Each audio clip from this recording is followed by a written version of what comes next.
Carlos Castaneda's The Teachings of Don Juan, a Yaqui Way of Knowledge.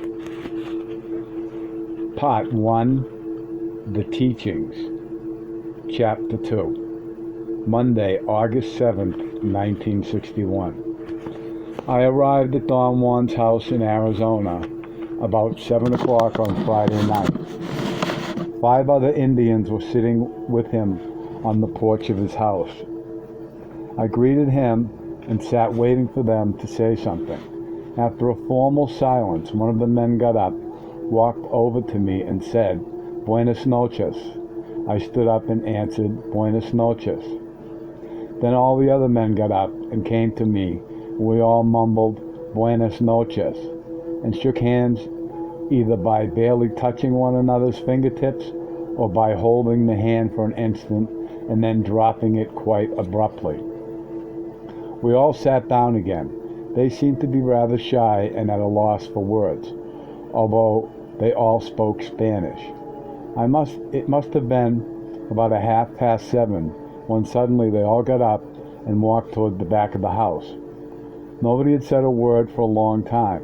Don Juan signaled me to follow, and we all got inside an old pickup truck parked there. I sat in the back with Don Juan and the 2 younger men. There were no cushions or benches, and the metal floor was painfully hard, especially when we left the highway and got onto a dirt road. Don Juan whispered that we were going to the house of one of his friends who had 7 mezcalitos for me. I asked him, "Don't you have any of them for yourself, Don Juan?" "I do, but I couldn't offer them to you. You see, someone else has to do this." "Can you tell me why?" "Perhaps you are not agreeable to him, and he won't like you, and then you will never be able to know him, and know him with affection, as one should, and our friendship will be broken." "Why wouldn't he like me? I have never done anything to him." "You don't have to do anything to be liked or disliked. He either takes you or he throws you away." "But if he doesn't take me, isn't there anything I can do to make him like me?" The other 2 men seemed to have overheard my question and laughed. "No, I can't think of anything one can do," Don Juan said. He turned half away from me, and I could not talk to him anymore.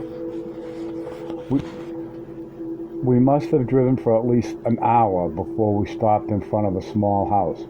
It was quite dark, and after the driver had turned off the headlights, I could make out only the vague contour of the building. A young woman, a Mexican, judging by her speech inflection, was yelling at a dog to make him stop barking.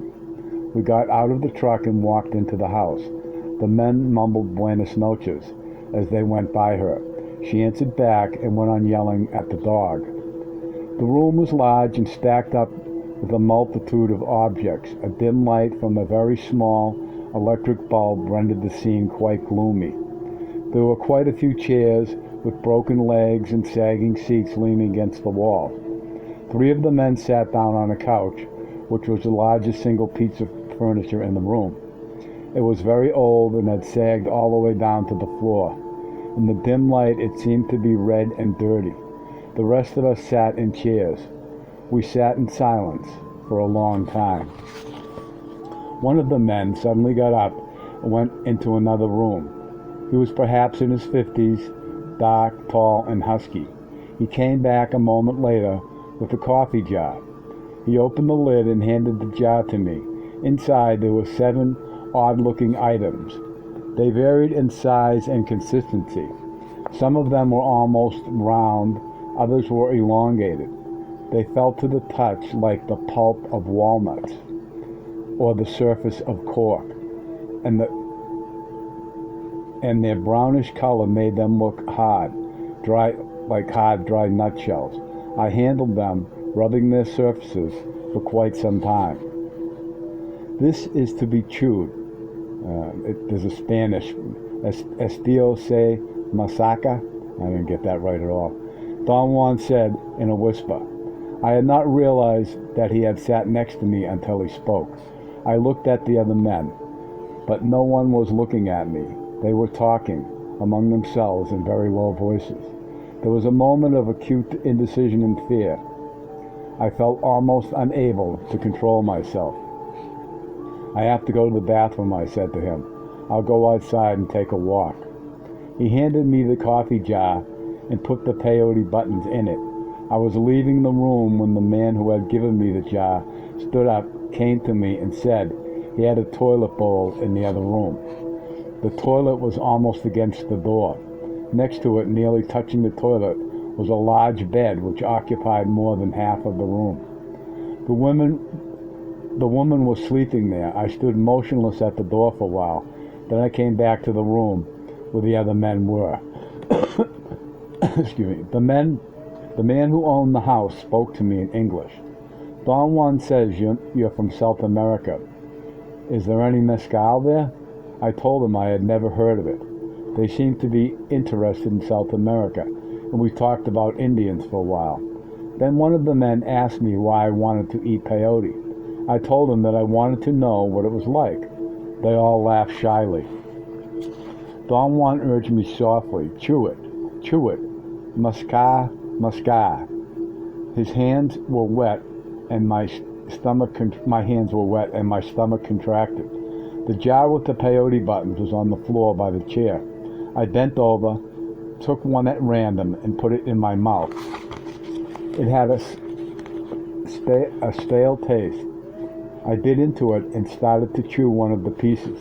I felt a strong, pungent bitterness in a moment, and in a moment my whole mouth was numb.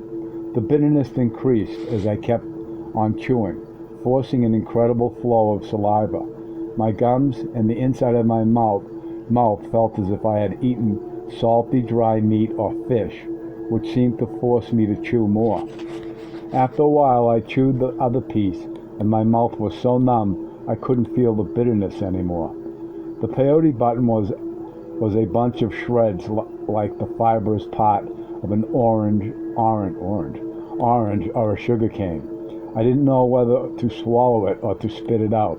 At that moment, the owner of the house got up and invited everybody to go out to the porch.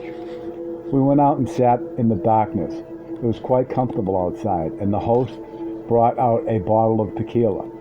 The men were seated in a row with their backs to the wall. I was at the extreme right of the line. Don Juan was next to me. He placed the jar with the peyote buttons between my legs. Then he handed me the bottle, which was passed down the line, and told me to take some tequila to wash away the bitterness. I spit out the shreds of the first button and took a sip. He told me not to swallow it, but to just rinse my mouth out with it to stop the saliva. It did not help much with the saliva, but it certainly helped wash away some of the bitterness. Don Juan gave me a piece of dried apricot, or perhaps it was a dried fig. I couldn't see it in the dark, nor could I taste it, and he told me to chew it thoroughly and slowly, without rushing. I had difficulty swallowing it.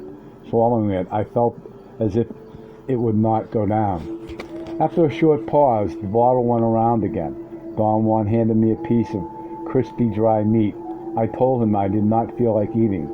"This is not eating," he said firmly. The pattern was repeated 6 times. I remember having chewed 6 peyote buttons when the conversation became very lively. Although I could not distinguish what language was spoken, the topic of the conversation, which everybody was participating, was very interesting, and I attempted to listen carefully so that I could take part. But when I tried to speak, I realized I couldn't. The words shifted aimlessly about in my mind. I sat with my back propped against the wall and listened to what the men were saying.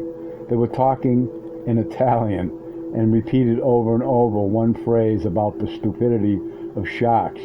I thought it was a logical, coherent topic. I had told Don Juan earlier that the Colorado River in Arizona was called by the early Spaniards El Rio de los Tizones, the river of charred wood, and someone misspelled or misread Tizones, and the river was called El Rio de los Tiburones, the river of the sharks. I was sure they were discussing that story, yet it never occurred to me to think that none of them could speak Italian. I had a very strong desire to throw up, but I don't recall the actual act. I asked if somebody would get me some water. I was experiencing an unbearable thirst. Don Juan brought me a large saucepan. He placed it on the ground next to the wall. He also brought a little cup or can. He dipped it into the pan and handed it to me. And I said I did not drink.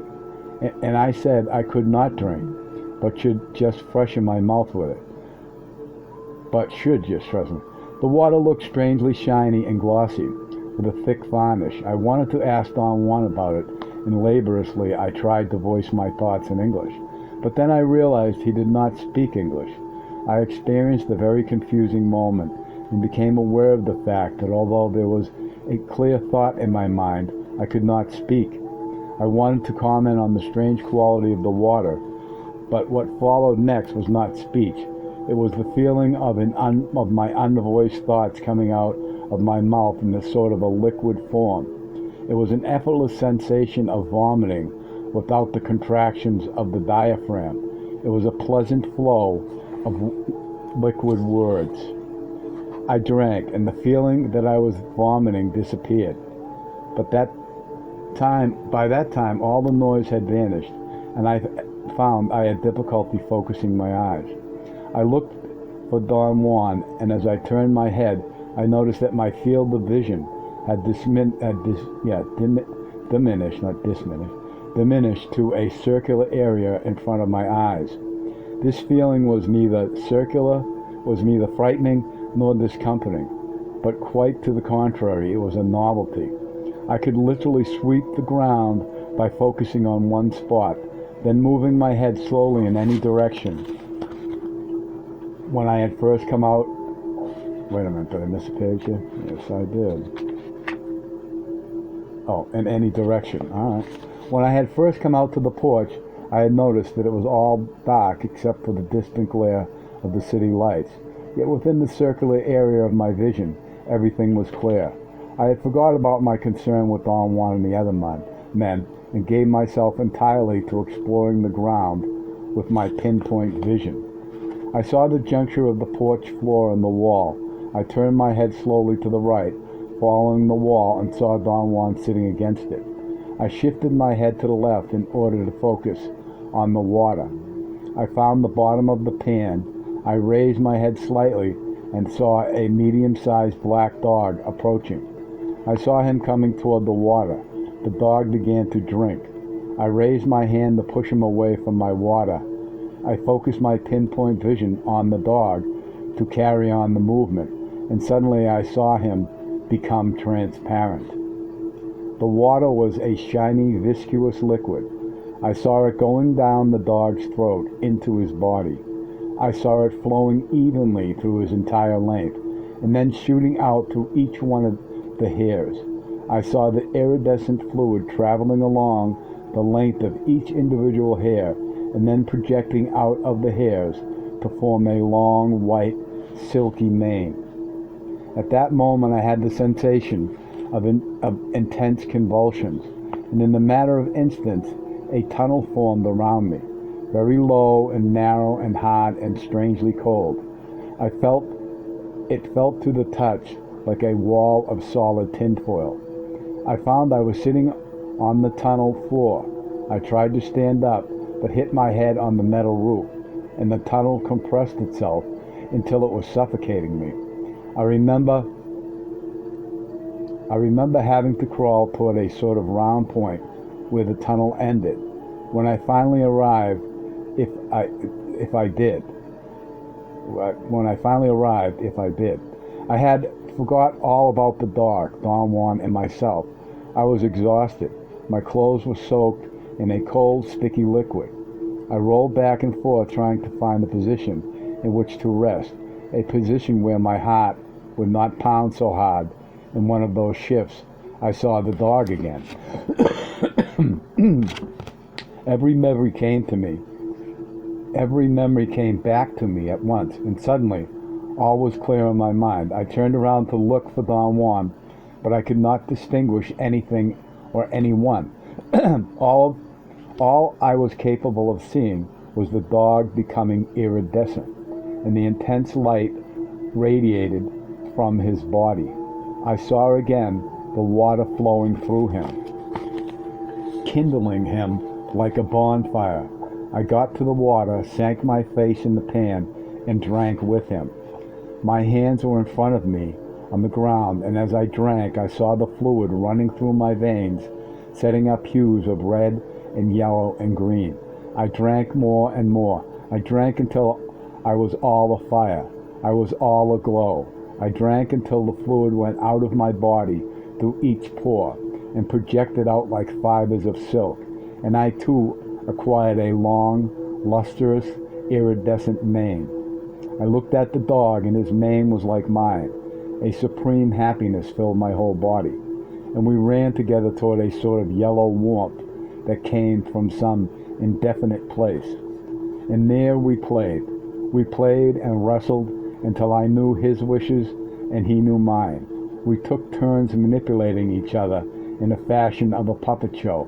I could make him move his legs by twisting my toes, and every time he nodded his head, I felt an irresistible impulse to jump. But his most impish act was to make me scratch my head with my foot while I sat. He did it by flapping his ears from side to side. The action was to me utterly unbearably funny. Such a touch of grace and irony, such mastery, I thought. The euphoria that possessed me was indescribable. I laughed until it was almost impossible to breathe. I had the clear sensation of not being able to open my eyes. I was looking through a tank of water. It was a long and very painful state, filled with anxiety of not being able to wake up and yet being awake. Then slowly the world became clear and in focus. My field of vision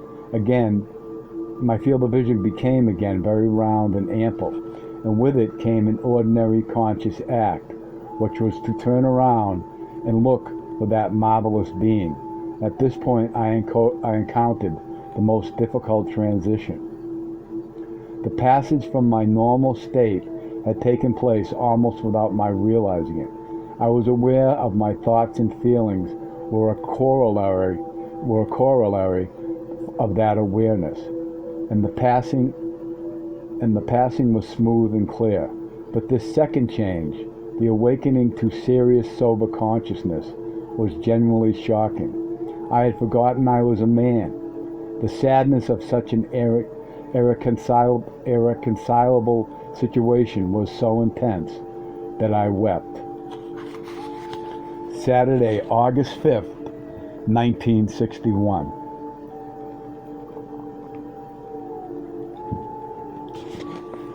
Later that morning, after breakfast, the owner of the house, Don Juan, and I drove back to Don Juan's house.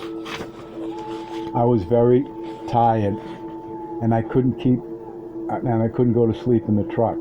Only after the man had left did I fall asleep on the porch of Don Juan's house. When I woke up, it was dark. Don Juan had covered me up with a blanket. I looked for him, but he was not in the house.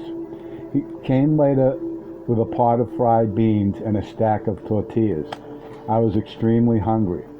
After we had finished eating, we were resting. He asked me to tell him all that had happened to me the night before. I related my experience in great detail and as accurately as possible. When I finished, he nodded his head and said, "I think you are fine. It is difficult for me to explain now how and why, but I think it went all right for you. You see, sometimes he is playful, like a child. At other times, he is terrible and fearsome. He either frolics or he is dead serious. It is impossible to know beforehand what he will be like with another person. Yet, when one knows him well, sometimes. You played with him tonight. You are the only person I know who has ever had such an encounter. In what way does my experience differ from that of others? You are not an Indian, therefore it's hard for me to figure out what is what. Yet he either takes people or rejects them, regardless of whether they are Indians or not. That I know. I have seen numbers of them. I also know that he frolics.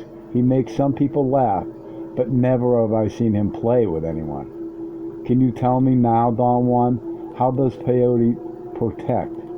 He did not let me finish. Vigorously he touched me on the shoulder. Don't you ever name him that way. You haven't seen enough of him yet to know him. How does Mescalito protect people? He advises. He answers whatever question you ask. Then Mescalito is real. I mean, he is something you can see. He seemed to be baffled by my question. He looked at me with a sort of blank expression. What I meant to say was, is that Mescalito, I heard what you said. Didn't you see him last night? I wanted to say that I saw only a dog, but I noticed his bewildered look. Then you think what you saw last night was him?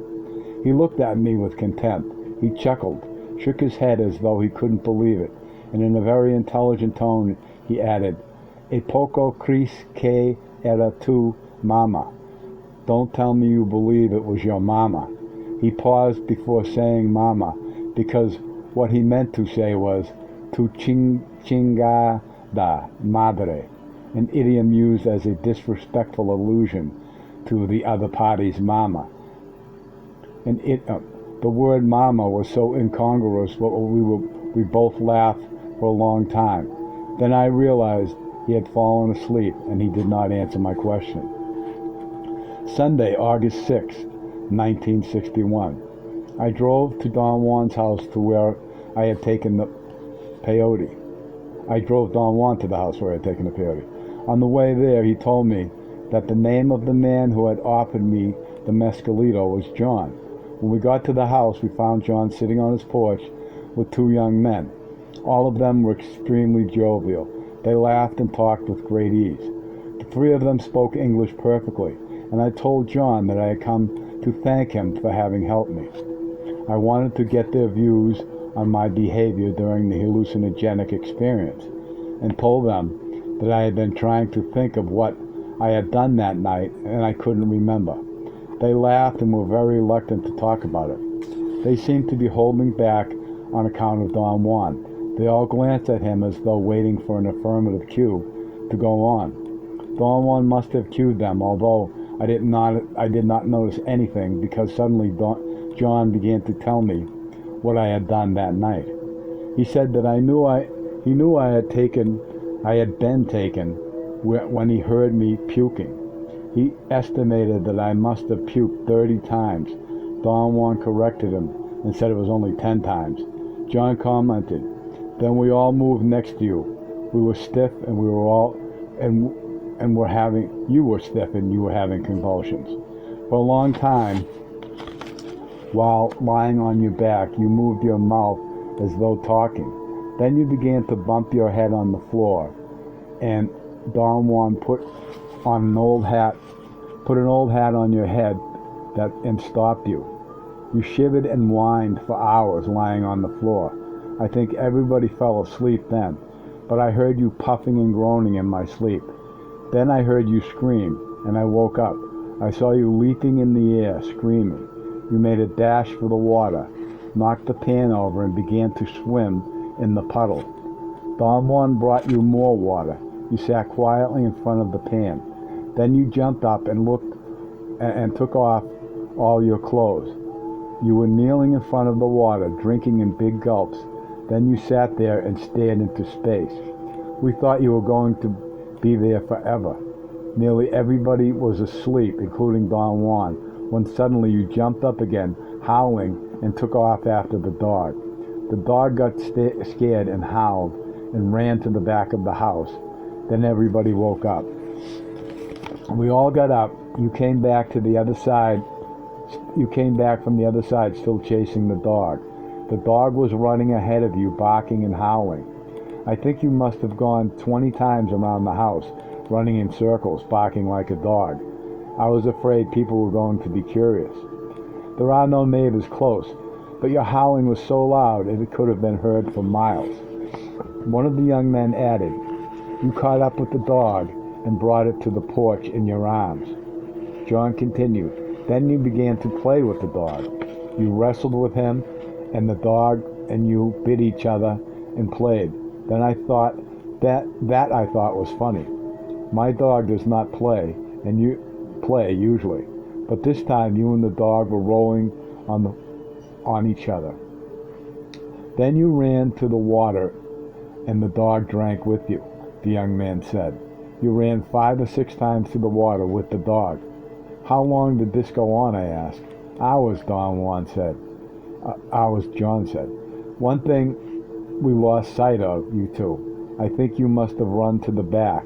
We heard you barking and groaning. You sounded so much like a dog that we couldn't tell you two apart." "Maybe it was just the dog alone," I said. They laughed, and John said, "You were barking there, boy. What happened next?" The 3 men looked at one another and seemed to have a hard time deciding what happened next. Finally, the young man, who had not yet said anything, spoke up. "He choked," he said, looking at Don Juan. "Yes, you certainly choked. You began to cry very strangely, and then you fell to the floor. You thought you were biting your tongue. Don Juan opened your jaws and poured water on your face. Then you started shivering and having convulsions all over. Then you stayed motionless for a long time. Don Juan said it was all over. By then it was morning, so we covered you with a blanket and let you sleep on the porch." He stopped there and looked at the other men, who were obviously trying not to laugh. He turned to Don Juan and asked him something. Don Juan smiled and answered the question. John turned to me and said, "We left you here on the porch because we were afraid you were going to piss all over the rooms." They laughed very loudly. "What was the matter with me?" I asked. Did you, John Juan said, sort of mimicked me. We were not going to mention it, but Don Juan said it is all right. You pissed all over my dog. What did I do? You didn't think the dog was running because he was afraid of you, do you? The dog was running because you were pissing on him. There was a general laughter at this point. I tried to question one of the young men, but they were all laughing, and he didn't hear me. Don Juan went on. The dog got even, though. He pissed on you, too. This statement was apparently utterly funny, because they all roared with laughter, including Don Juan. When they had quieted down, I asked in all earnestness, "Is this really true? This really happened?" Still laughing, John replied, "I swear my dog really pissed on you."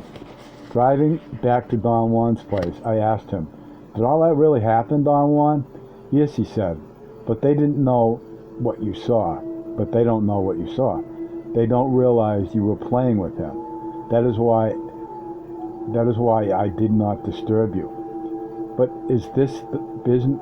But is this business of the dog and me pissing on each other true? It was not a dog. How many times do I have to tell you that? This is the only way to understand. It is the only way. It was he who played with you. Do you know all this was happening before I told you about it?" He facilitated for an instant before answering. "No, I remember after you told me about it, the strange way you looked. I just suspected that you were doing fine because you didn't seem scared. Did the dog really play with me, as they say? God damn it, it was not a dog." Thursday, August 17th, 1961. I told Don Juan how I felt about my experience. From the point of view of my intended work, it had been a disastrous event. I said I did not care for another similar encounter with Mescalito. I agreed that everything that happened to me had been more than interesting, but added that nothing in it could really move me towards seeking it again. I seriously believed that I was not constructed for that type of endeavor. Peyote had produced in me a sort of post-reaction, a strange kind of physical discomfort. It was an indefinite fear of unhappiness, a melancholy of some sort, which I could not define exactly. I did not find that state noble in any way. Don Juan laughed and said, "You are beginning to learn. This type of learning is not for me. I'm not made out for it, Don Juan. You always exaggerate. This is not exaggeration. It is. The only trouble is that you exaggerate the bad points only.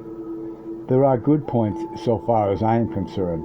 All I know is that it makes me afraid. There is nothing wrong with being afraid.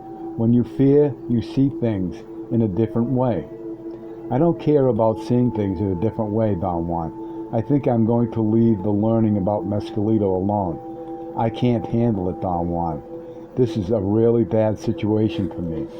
Of course it is bad, even for me." Oops, this thing's fine. "Of course it is bad, even for me. You are not the only one who is baffled. Why should you be baffled, Don Juan? I have been thinking about what I saw the other night. Mescalito actually played with you. That baffled me, because it was an indication, omen. What kind of indication, Don Juan? Mescalito was pointing you out to me. What for? It wasn't clear to me then, but I know it is. But now it is. He meant you were the chosen man, escogido. Sorry, my Spanish friends, I'm not getting these Spanish words right. Escogido. Mescalito pointed you out to me, and by doing that, he told me you were the chosen man. Do you mean that I was chosen among others for some task or something of that sort? No. What I mean is Mescalito told me that you could be the man I am looking for." When did he tell you that, Don Juan? By playing with you, he told me that. This makes you the chosen man for me. What does it mean to be the chosen man? There are some secrets I know. I have secrets I won't be able to reveal to anyone unless I find my chosen man. The other night when I saw you playing with Mescalito, it was clear to me that you were that man. But you are not an Indian. How baffling. But what does it mean to me, Don Juan? What do I have to do? I've made up my mind that I'm going to teach you the secrets that make up the lot of a man of knowledge. Do you mean the secrets of Mescalito? Yes, but those are not all the secrets I know. There are others of a different kind which I would like to give to someone. I had a teacher myself, my benefactor, and I also became his chosen man upon performing a certain feat. He taught me all I know. I asked him again what this new role would require of me. He said learning was the only thing involved, learning in the sense that I had experienced in the 2 sessions with him. The way in which the situation had evolved was quite strange. I had made up my mind to tell him that I was going to give up the idea of learning about peyote, and then before I could really make my point, he offered to teach me his knowledge. I did not know what he meant by that, but I felt that this sudden turn was very serious. I argued that I had no qualifications for such a task, as it required a rare kind of courage, which I did not have. I had told him that my bent of character was to talk about acts others performed. I wanted to hear his views and opinions about everything. I told him that I could be happy if I could sit there and listen to him talk for days. But that would be learning. He listened without interruption. I talked for a long time, and then he said, "All this is very easy to understand. Fear is the first natural enemy a man must overcome on his path to knowledge. Besides, you are curious. That evens up the score. You will learn in spite of yourself. That's the rule." I protested for a while longer, trying to dissuade him. but he seemed to be convinced that there was nothing else I could do but learn. But you are not thinking in the proper order, he said. Mescalito actually played with you. That's the point to think about. Why don't you dwell on that instead of your fear? Was it so unusual? You are the only person I have ever seen playing with him. You are not used to this kind of life, therefore the indications or omens bypass you. Yet you are a serious person, but your seriousness is attached to what you do, not to what goes on outside you. You dwell upon yourself too much. That's the trouble. But that produces a terrible fatigue, But what else can anyone do, Don Juan? Seek and see the marvels all around you. You will get tired of looking at yourself alone, and that fatigue will make you deaf and blind to everything else. You have a point, Don Juan, but how can I change? Think about the wonder of Mescalito playing with you. Think about nothing else. The rest will come to you of itself. Sunday, August 20th, 1961. Excuse me here.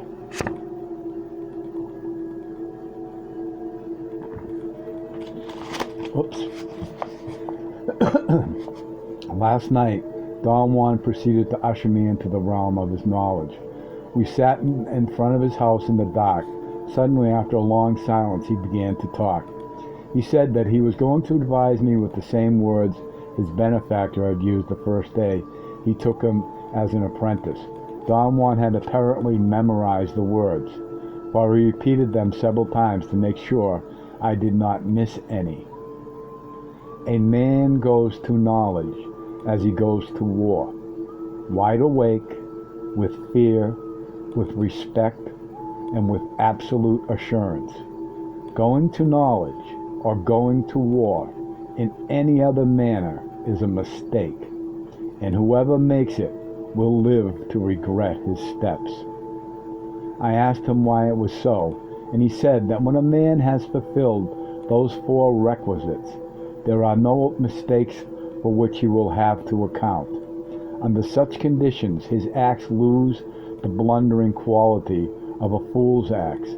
If such a man fails or suffers a defeat, he will have lost only a battle, and there will be no more pitiful regrets over that.